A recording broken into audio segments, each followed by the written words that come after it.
The jungle had a strange silence, not the peaceful kind, but the kind that made even the insects stay quiet. Dark blue trees stretched high into the sky, their twisted branches casting long shadows over the soft, glowing moss on the ground.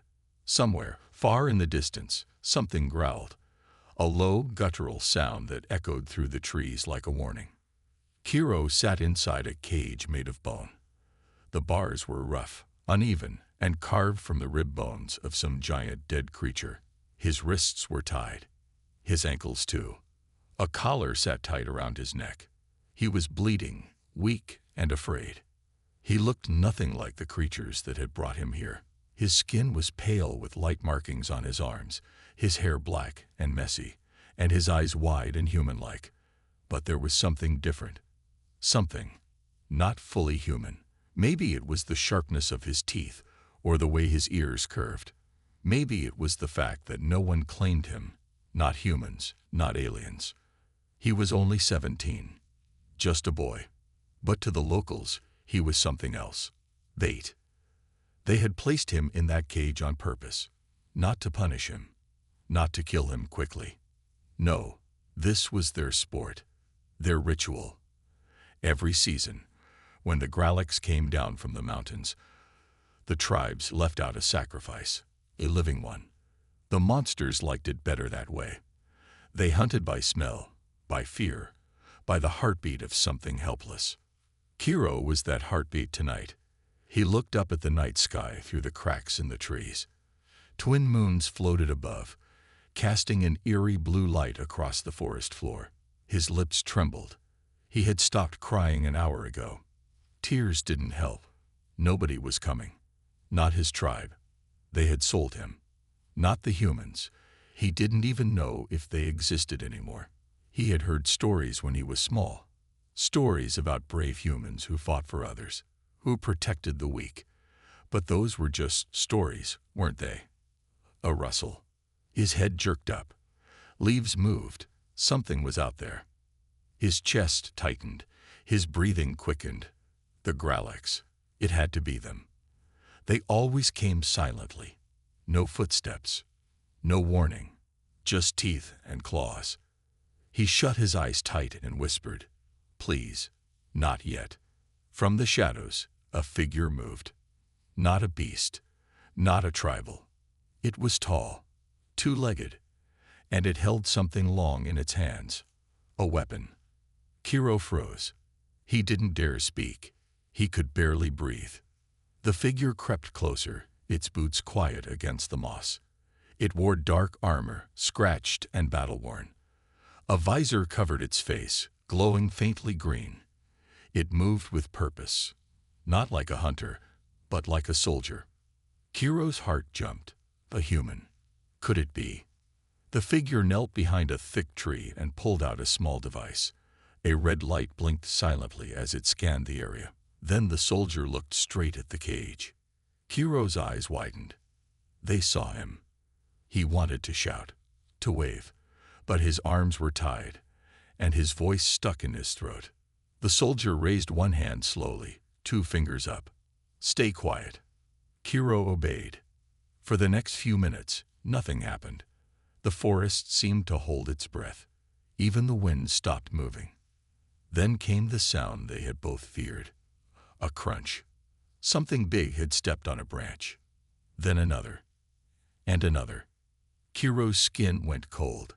The soldier turned his head slowly, aiming the long weapon into the darkness. He didn't move from his spot. He just watched, listened, and then, from between the trees, it appeared. Taller than two men, its body hunched, skin like rotting leather stretched over bone. Its arms hung low, ending in long claws that dripped black liquid. Its eyes, if you could call them that, were glowing slits, filled with hunger. Its jaw opened sideways, revealing layers of jagged teeth that clicked together like knives. The Gralak had arrived. It sniffed the air once, twice, then let out a deep hiss. It had caught the scent. Kiro's scent. It took a step forward, then another. Closer. Kiro pressed himself to the back of the cage. There was nowhere to run. No way to hide. Suddenly, the soldier moved. He rolled to the side, silent like a ghost, pulling something from his belt. A small round device. He threw it far to the left. Tick, tick, tick, boom. The forest lit up with a flash. The explosion was small, but loud. The Gralloch screamed, turning its head in the direction of the sound. The soldier didn't waste time. He ran, straight toward the cage. Kiro stared in disbelief as the human came closer.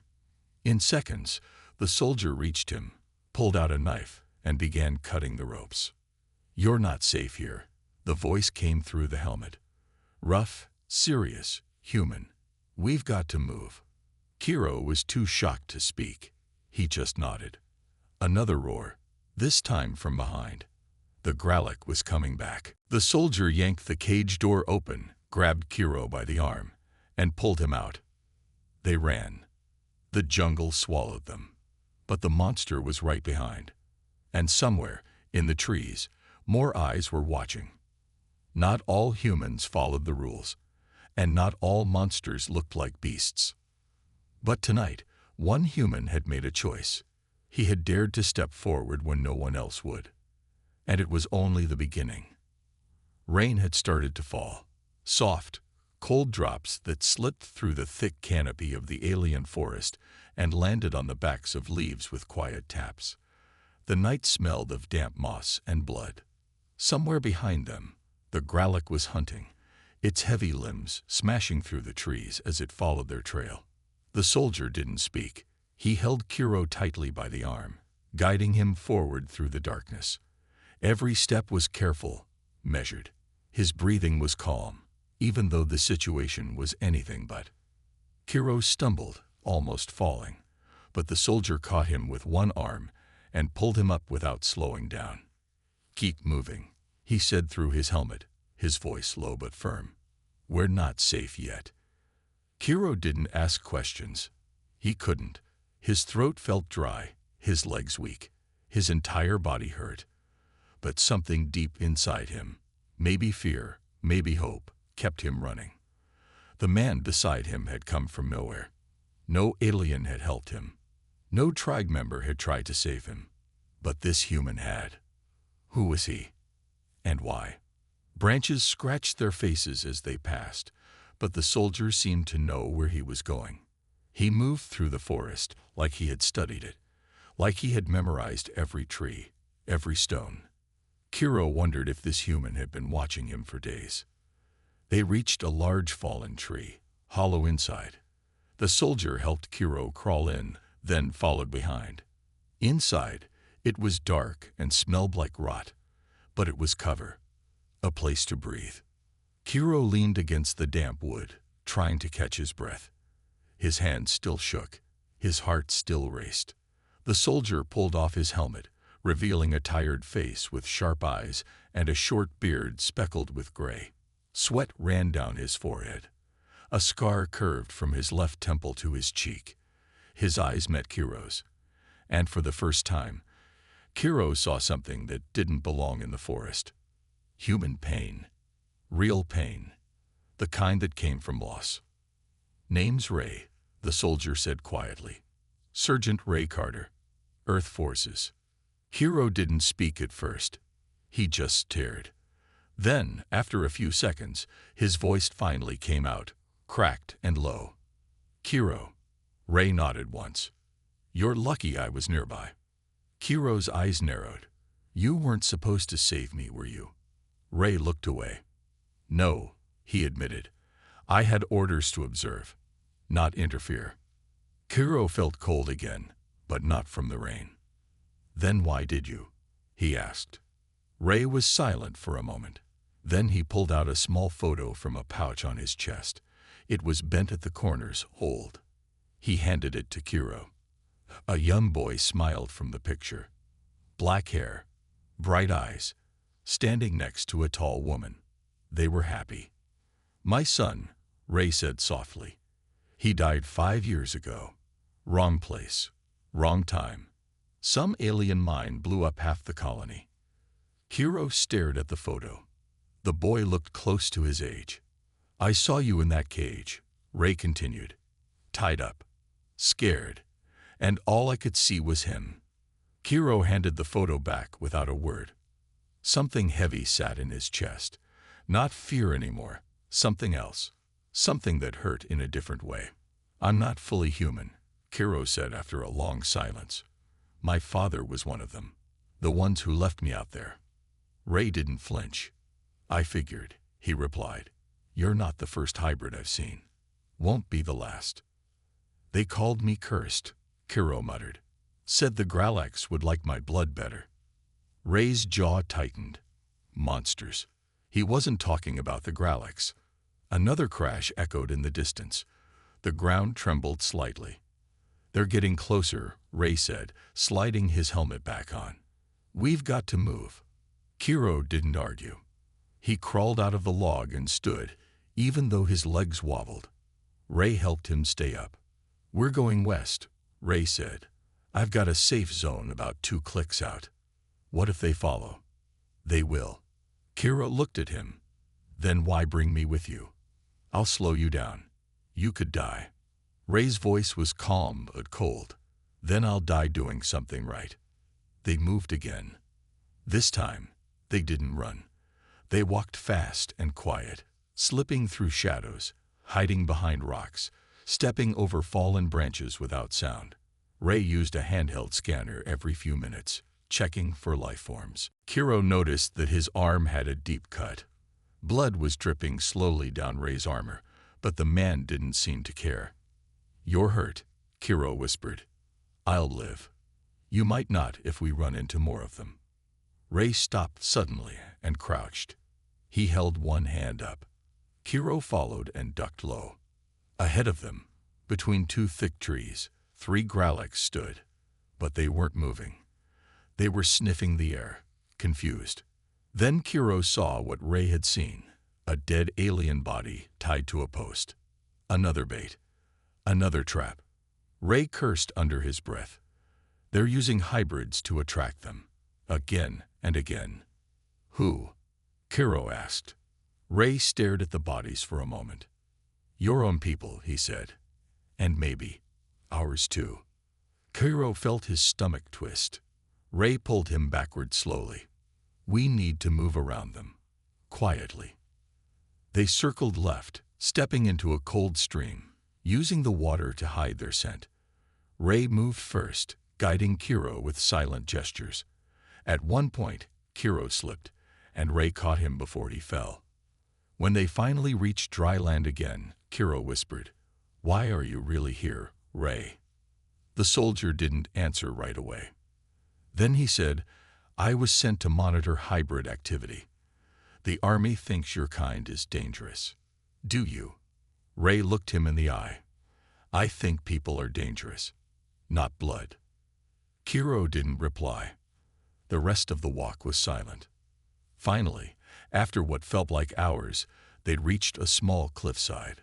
Ray tapped a code into a rock, and a hidden door opened in the wall. A metal room lay behind it, small, but filled with supplies, weapons, and light. Ray led Kiro inside. The door closed behind them. Kiro looked around, amazed. It was the first time he had seen anything human this close. Ray handed him a blanket and some water. Get some rest, he said. We'll talk more in the morning. Kiro sat down, staring at the lights. For the first time in a long time, he wasn't in a cage. But as he closed his eyes, he still saw bone bars. And far outside, the monsters hadn't stopped hunting. Because some cages follow you even when you escape. A cold wind swept through the forest that night, rustling the treetops like a whisper warning of something dark. But deep inside the cliffside bunker, Kiro finally slept. His breathing had slowed. His face, for once, was calm. In the dim light, he almost looked like a normal teenager, just a boy resting after too much pain. Ray sat across the room, not sleeping. He had taken off his chest plate to clean the wound on his side. The Gralax's earlier attack had torn through the edge of his armor. Blood had dried across his ribs, and the skin underneath was black and blue. He barely felt it. His eyes were locked on the small screen in his hand. A motion scanner. Every few seconds, it blinked red. Movement. Outside. It was faint. Not close enough to worry about yet, but enough to keep him alert. Ray was tired, but he knew better than to let his guard down. This planet didn't forgive mistakes. It didn't allow second chances, especially not when you broke the rules, especially not when you disobeyed direct orders. He had gone rogue, and the cost was coming. A soft noise snapped him out of thought. Kiro stirred. He sat up slowly, eyes blinking in the low light. "Where are we?" "Still in the safe zone," Ray answered. "You're all right." Kiro nodded and rubbed his eyes. "How long was I out?" "Couple hours." Kiro stood and walked to the edge of the room. His hands traced the cool metal walls like he didn't believe they were real. "You live here?" "No," Ray said. "Just a field post. I've been stationed on this planet for 3 months. Too long." "Then why stay?" Ray didn't answer right away. "Because someone has to see what's happening," he finally said. "Someone has to tell the truth." Kiro turned to him. "What truth?" Before Ray could reply, the motion scanner beeped louder. Both of them froze. Ray picked it up, checked the screen. The red blip had moved. Closer. Then another dot appeared. Then 2 more. "They found us," Ray said. Kiro's heart skipped. The Graleks were here. Ray grabbed his gear quickly, strapping on his armor despite the pain. He handed Kiro a small, sharp blade. "It's not much, but it's better than nothing." "I don't know how to fight," Kiro said. "You know how to survive," Ray replied. "That's enough." The bunker lights dimmed automatically as Ray activated the defense mode. A hidden panel slid open in the wall, revealing a narrow tunnel. "We move," he said. Kiro hesitated, looking back once at the small space that had felt so safe just moments before. Then he followed. The tunnel was tight and dark. They moved in silence, their steps echoing against the metal floor. The only light came from Ray's visor, a green beam that cut through the darkness. Suddenly, a loud crack echoed from above. Dust fell from the ceiling. Kiro looked up. "They're on top," Ray said, tearing through the rock. "How do they know we're here?" Ray's jaw tightened. "They smell fear, pain, blood." He looked down at the cut on his side. Kiro's eyes widened. "They followed your scent." Ray nodded. "Probably." "Then I'll go," Kiro said suddenly. "You stay." Ray shook his head. Not a chance. Before Kiro could argue, a horrible sound rang through the tunnel. A deep, piercing shriek that made the walls vibrate. Then, without warning, the ceiling burst open. A massive claw smashed through, tearing metal and sending sparks flying. A huge head followed, snarling with rows of glistening teeth. The Gralek had found them. Ray pushed Kiro back and fired his pulse rifle, 3 loud blasts lighting up the tunnel. The Gralek screeched, recoiling for a second, but it wasn't enough to stop it. Another claw came down, slashing across Ray's arm. He fell to one knee, blood dripping again. Kiro screamed and threw the small blade with all his strength. It hit the creature's eye. Not deep, but enough to make it flinch and howl in pain. Ray used that moment. He reached into his belt and pulled out a compact grenade, the kind designed to blind and confuse. "Cover your eyes," he shouted. Kiro turned away just in time. The flash exploded in a burst of white light and smoke. The Gralek roared in confusion, swinging blindly. Ray grabbed Kiro and dragged him further down the tunnel, past falling wires and crumbling walls. They reached a service hatch and climbed through it, emerging into the jungle again. But the forest no longer felt like the same place. Now it was alive with movement. The Gralek was not alone. All around them, more shadows moved. "Run," Ray shouted. Kiro didn't need to be told twice. They ran.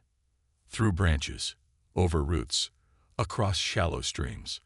Ray limped from his wounds, but he didn't stop. Kiro stayed close, panic rising in his chest. Behind them, the monster crashed through trees, chasing the scent. Suddenly, they reached a cliffside, the edge of a steep drop. Ray looked around, searching fast. Then he saw it, a narrow path that curved around the cliff, just wide enough to walk. "Go that way," he pointed. Kiro looked down. "It's too narrow." "Better than being torn apart," Ray said. They edged onto the path, hugging the rock wall.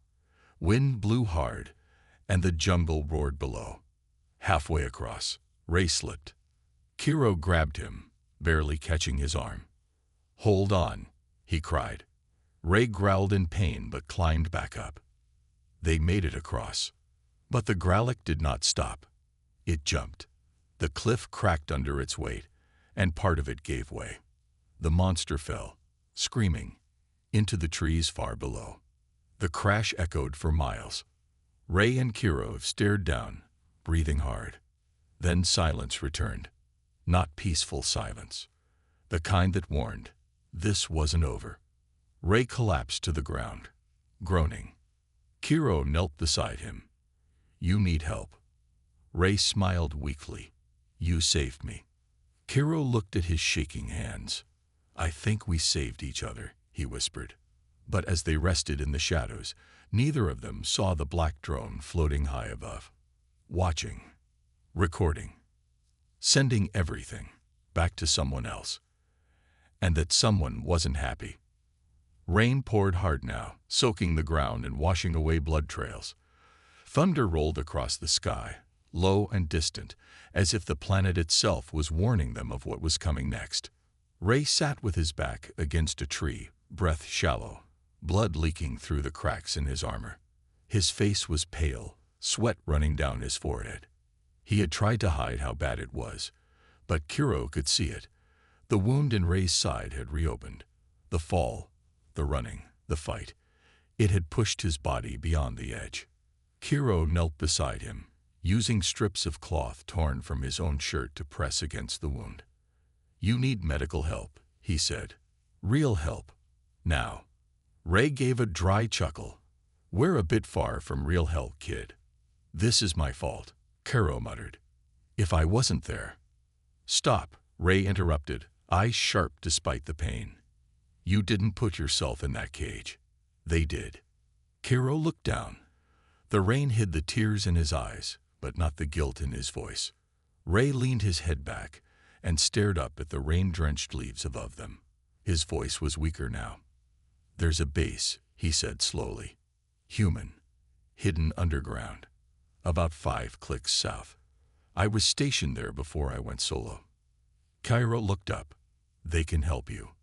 Ray didn't answer at first. Then he gave a tired nod. "Maybe. If they haven't pulled out already." Kiro stood, scanning the forest. The wind howled. The Growlithe wasn't following anymore, but something still felt wrong. The forest was too quiet again. "Help me up," Ray said. Kiro rushed to his side, slipped Ray's arm over his shoulders, and slowly lifted him. Ray groaned but didn't complain. His steps were slow, heavy, but still full of that same stubborn strength. Together, they moved forward through the storm, one broken step at a time. The trees thinned after an hour. The sky opened wider above them, and distant cliffs appeared through the fog. Kiro noticed strange marks on some of the trees. Burns, numbers, scratches that didn't belong. "Someone's been here," he said. Ray nodded. "Base is close. I marked the path months ago." Then something sharp pierced the silence. A voice. Not human, not alien. A mechanical voice. Cold. Uncaring. "Identify." Kiro froze. Ray's eyes snapped open. He knew that voice. A sentry drone. A small black sphere floated from the trees ahead, glowing red. A second followed, then a third. Each one armed, each one deadly. Ray raised his hand slowly. "Sergeant Ray Carter. Earth Forces. Code. Delta 90. The drones paused. A light blinked on the side of one. Then came another voice, this time from a speaker nearby. Calm. Flat. Not surprised. Well, well. Look who's alive. From the shadows stepped a man in full human combat armor, his helmet off, revealing a scared face and a sharp grin. His hair was cut short. His eyes were cold. Kiro didn't like him immediately. Ray's expression changed. Not surprise. Something darker. Disgust. "Commander Sten," he said. The man laughed. "Didn't expect to see you crawling back here." Ray didn't reply. Kiro stayed silent, watching closely. Sten stepped forward, his eyes locking onto Kiro. "And who's this?" he asked. Ray said nothing. Sten smirked. "Ah, one of them. A hybrid." Kiro tensed. Ray spoke finally, voice low. "He's with me."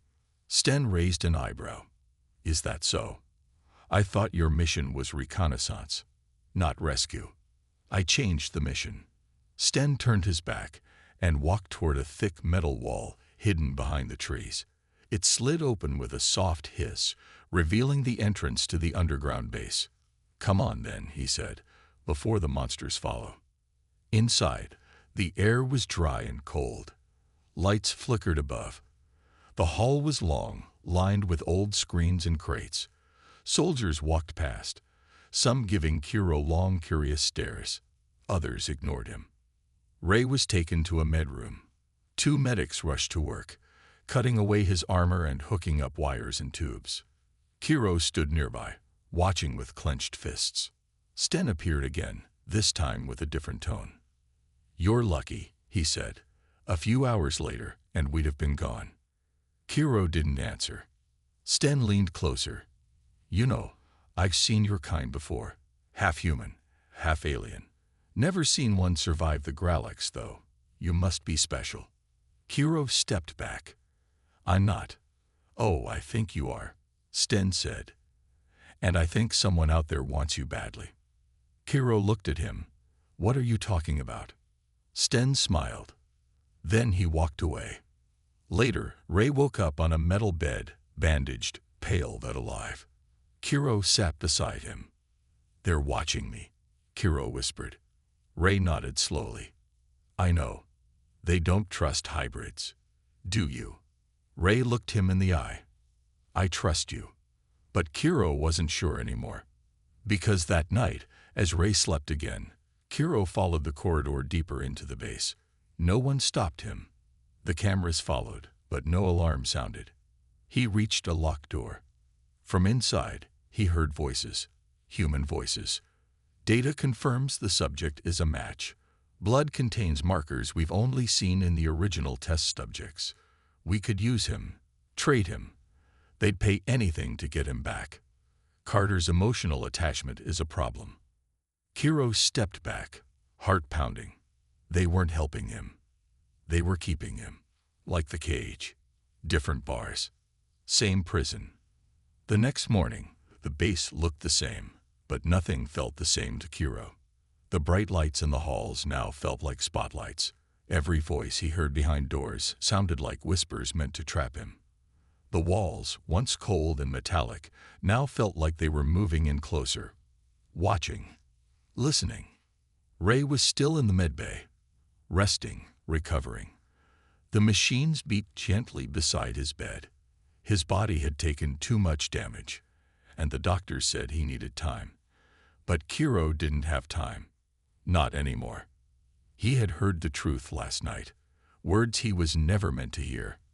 Scientists talking about him like he was an object, an experiment, a key to something bigger, a subject, they said, a match, not a person, not a boy who had nearly died in a cage. He had left one prison, only to enter another. He walked through the hallway now, slower than before, quieter. A camera followed him as he moved. Every corner had a sensor. Every door needed a code. He realized then, if the base wanted to trap him, he couldn't escape. And maybe that was the plan all along. He turned a corner and came face to face with Commander Sten. The man smiled, like he had been waiting. "Morning," he said. "Sleep well." Kiro said nothing. "You've been wandering a lot," Sten added. "See anything interesting?" Kiro stared at him. "You're not here to help me." Sten raised his eyebrows. "And what makes you say that?" "I heard you, last night." There was a pause, just a breath, but that was enough. Then Sten chuckled. "Well, you're sharper than most half-bloods I've met." Kiro clenched his fists. "You're going to sell me," he said, "aren't you?" "Not sell," Sten said, grinning. "Trade." Kiro's jaw tightened. "For what?" Sten stepped closer. "For peace." He circled Kiro like a lion studying a mouse. His voice lowered, almost like he was teaching a lesson. "There are things bigger than you, boy, bigger than me. The Graleks weren't born.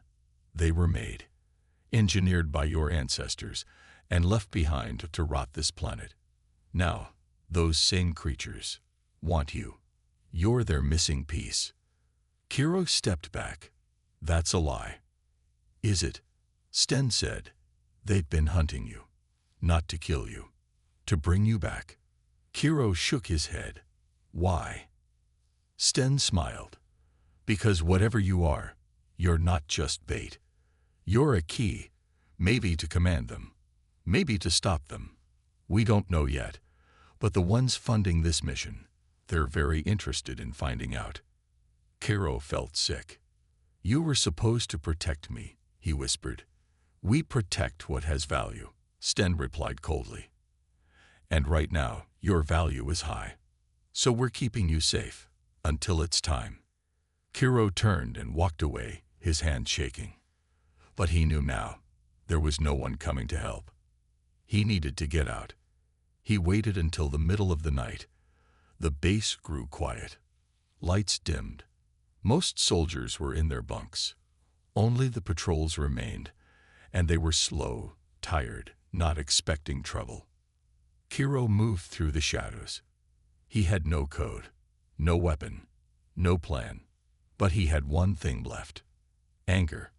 He reached the main hangar. The doors were sealed. A guard stood by the control panel, half asleep. Kiro picked up a small wrench from the floor. He didn't want to fight, but he had no choice.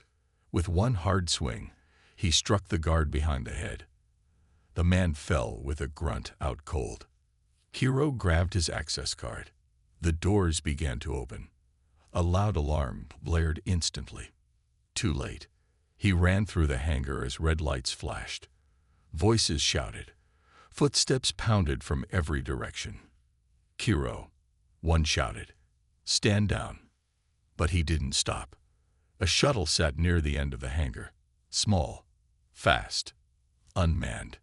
He sprinted toward it. Then he heard the voice. "Kiro." "Ray." Ray had left the medbay, limping, holding his side, pale and exhausted, but standing. "Kiro, what are you doing?" Kiro turned. "I have to leave." Ray stepped forward. "They'll shoot you." "They were going to sell me." Ray didn't reply. "I heard them," Kiro said. "You trusted the wrong people." Ray's eyes filled with pain. But not just from the wound, from something deeper.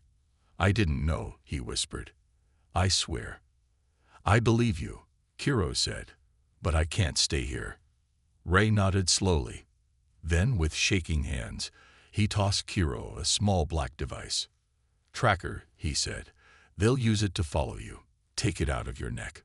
Run far." Kiro caught it. "You won't stop me." "No," Ray said.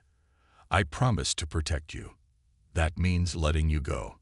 Guards stormed into the hangar behind them. Ray turned, raised his hands. "He's armed," he shouted, lying. The guards rushed toward Ray instead. Kiro jumped into the shuttle. The engines roared. Ray looked at him one last time. Kiro mouthed 2 words. "Thank you." And then the shuttle blasted into the night sky. Alone again. But this time, he wasn't bait. He was the one being hunted. And he was ready. The stars looked different from inside the shuttle. Not because they had changed, but because Kiro had. He had never flown before, never touched real controls. But the ship responded to him strangely well. The guidance system lit up with soft blue light, and the panels adjusted on their own when he placed his hands over them. It was like the machine knew him, or something in him knew the machine. He didn't have time to question it. The shuttle zipped low through the clouds, dodging radar, cloaked from the base's scanners. Kiro didn't know where to go. All he had was a stolen flight map and a fast ship. But one thing was clear in his mind. He wasn't running anymore. He was going to find out the truth. Ray had believed in him, had risked everything for him. But the others, Sten, the black market scientists, the ones who wanted to trade him for peace, they didn't see him as a person. They saw him as property. He couldn't let that continue. Not for himself, not for others like him. And he knew now he wasn't the only one. The map led him to a dense sector marked EXIL zone. Unstable. It was a restricted area. No travel, no patrols, no scans. A dead spot in the system, which made it perfect. Kiro brought the shuttle down near a jagged mountain ridge. The ground was cracked and dark, like old lava had cooled there centuries ago. The wind howled through the rocks. Strange lights blinked far in the distance. Ruins of old machines, maybe. Pieces of a war long forgotten. He stepped out of the shuttle and felt it, the pulse beneath his feet, like something sleeping under the ground, watching. He followed the trail deeper into the canyons, guided only by instinct. His body ached. His mind raced, but something in his blood pulled him forward. And then he found it, a hidden gate, almost fully buried under stone. Faded markings covered the walls, symbols he didn't recognize but somehow understood. He pressed his hand to a round plate in the center. The gate opened with a groan, releasing a cloud of cold air. Inside was darkness and silence. And then, voices, soft, echoing, not real, memories. Kiro staggered back, confused, but the door had already closed behind him. The room lit up slowly. Screens came to life, showing faces, hybrids like him. Some older, some younger, all locked inside cages, all with tags on their necks. Test subjects. A soft robotic voice played from a speaker above. Welcome back, Subject 42. Reconnection successful. Kiro stepped back, heart pounding. What is this place? Primary Archive. Hybrid Command Center. Decommissioned by Earth Alien Peace Accord 9 years ago. All systems offline. Except you. The lights shifted. Then the screens changed. Commander Sten appeared, talking to someone Kiro didn't know. A wealthy alien with a long neck, draped in silk. He's young, Sten said in the recording, but he's stable. We'll get you the blood sample. Just make sure the payment is ready. The alien hissed in approval. 1 drop of that blood can control 1,000 Gralics. My clients will be pleased. The screen shut off. Kiro stood frozen. His blood. His DNA. That was what they were after. That was why they kept hybrids alive. Not to protect them, but to control monsters. He turned toward the control panel and slammed his fist against it. No more. The room shifted again. This time, it revealed a stasis chamber, a large glass pod with a figure inside. A girl, maybe his age, maybe younger, pale skin, long hair. She wasn't breathing, but she wasn't dead. She was sleeping. Another hybrid. Another subject. Kiro touched the glass. Her eyes opened. Panic filled her face. She started to scream, but no sound came out. The chamber kept her silent. Kiro pressed buttons, unsure what he was doing, but the chamber opened. Steam rushed out. The girl fell forward, gasping. He caught her. It's okay, he said softly. I'm like you. She stared at him, shaking. My name's Kiro. I escaped. Her voice was weak. They put me to sleep, said they'd wake me when it was time. Kiro nodded. It's time now. He helped her stand. Together, they looked at the room, the sleeping monsters of the past, the experiments, the plans, the truth. Kiro took the final step toward the central console. A warning flashed.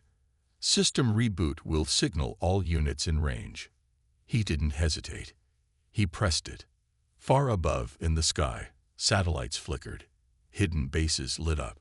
Old files spread like wildfire through secure networks.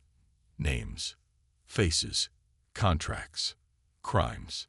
The black market had been exposed. All of it. Back at the human base, alarms rang again. Commander Sten rushed to his console, confused. What is this? He barked. A soldier ran in, pale-faced. Sir, we've been breached. Data leak across every channel. The hybrids, the deals. It's all out. Sten's face went white. And then, behind him, a voice growled. You sold children. He turned. Ray stood there. Alive. Awake. Holding a weapon. Sten opened his mouth, but Ray fired first. Justice didn't need a trial. Back in the exile zone, Kiro and the girl, whose name was Lyra, watched the screens go dark. Kiro didn't smile. There was still work to do. But for the first time in his life, he wasn't alone. And somewhere in the deep, the monsters howled. Not because they were hungry, but because they knew someone had woken up.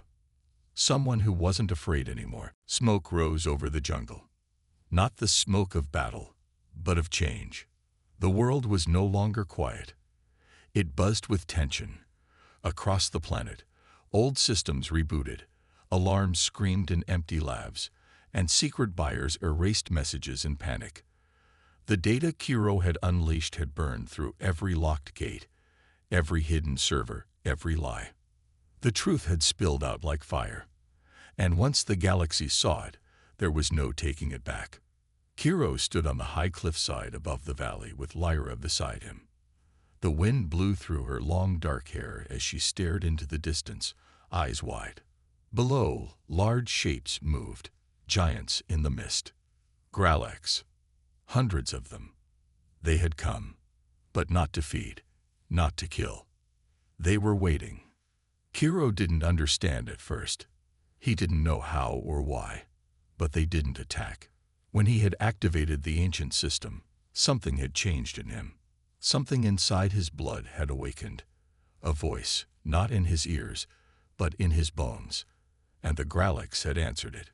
They weren't mindless beasts. Not completely.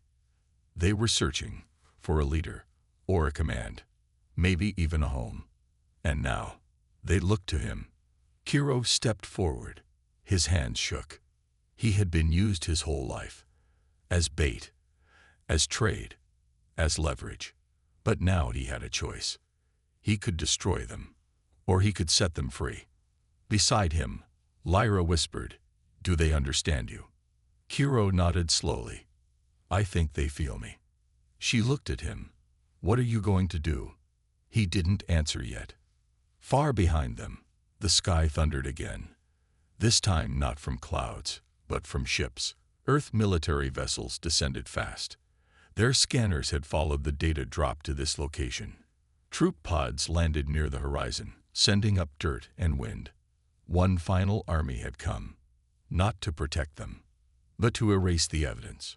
Kiro turned around and saw the soldiers lining up in rows. Tanks rolled across the jungle. Above them, dropships hovered. Loudspeakers cracked on. "Surrender the hybrids. Surrender the facility, or be neutralized." Kiro's fists clenched. Lyra stepped closer to him. "They're afraid of you." He nodded. "Good." The Gralax stirred below, restless.